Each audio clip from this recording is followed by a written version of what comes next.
Please welcome our third contestant tonight, Geneva Anderson. Lessons from Gifts. Lessons from Gifts. Geneva Anderson.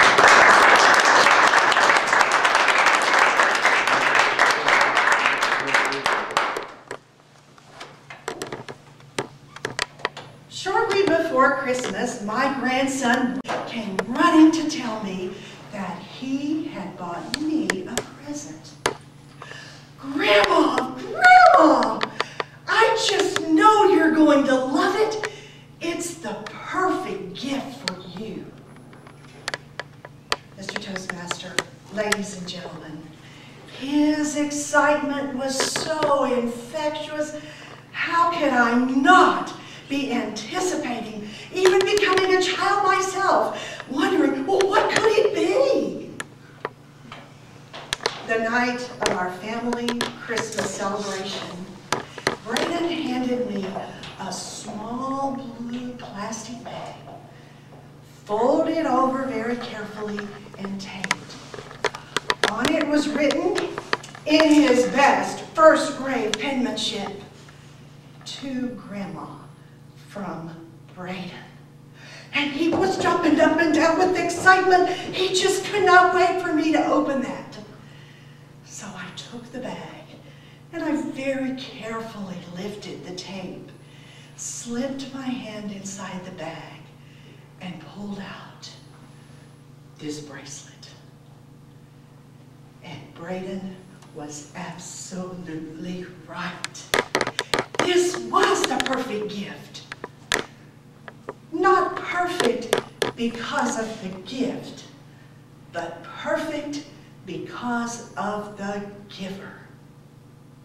Now, I do not customarily wear bracelets, but how could I not love and appreciate that Braden took the time to pick out a gift with me in mind?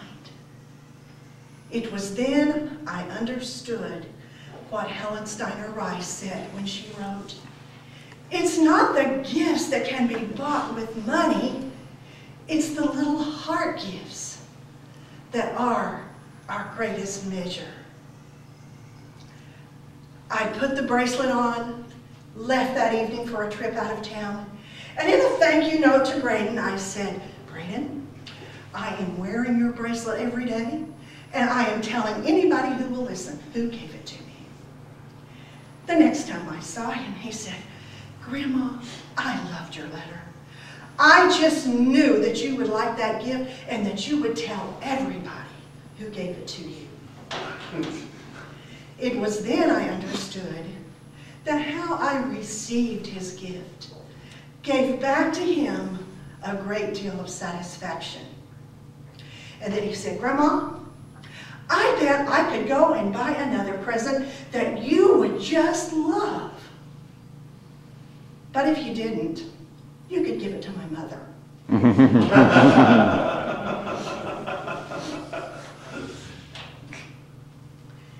Recently, I received a gift that was precious to me because of its timeliness. It came from someone who had never met me in person. Through correspondence, I had shared with this person my ongoing battle with cancer. And I was going through a very difficult time. Another CT scan had been scheduled. Once again, I had to confront my own mortality. In fact, the doctors have plainly told me that I don't have that much longer to live.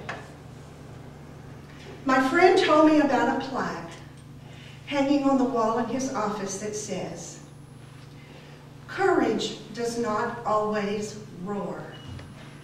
Sometimes courage is the small voice at the end of the day saying, I will try again tomorrow."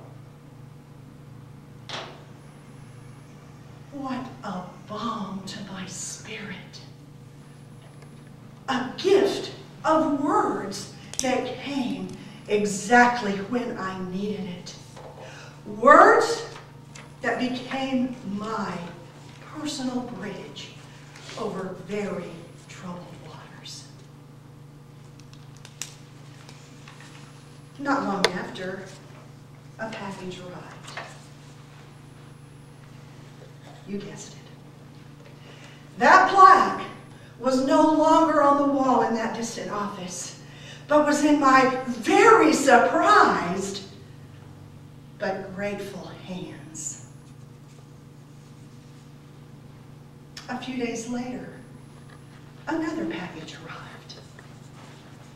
This book, by the author of the Courage Quotation. The inscription reads, "Especially for Geneva Anderson, the most courageous person I know." Ladies and gentlemen, truly, it is the intent of the gift that is most important. None of these gifts, including Braden's, were given to impress, and they were not expensive gifts. But they were motivated by an unselfish spirit and sensitivity to the needs of another person. And for that, each was the perfect gift. In her poem, Heart Gifts, Helen Steiner Rice captures beautifully what these gifts have taught me. They are not the things that can be bought with silver or gold, for thoughtfulness and kindness and love are never sold. And the giver finds great recompense in giving them.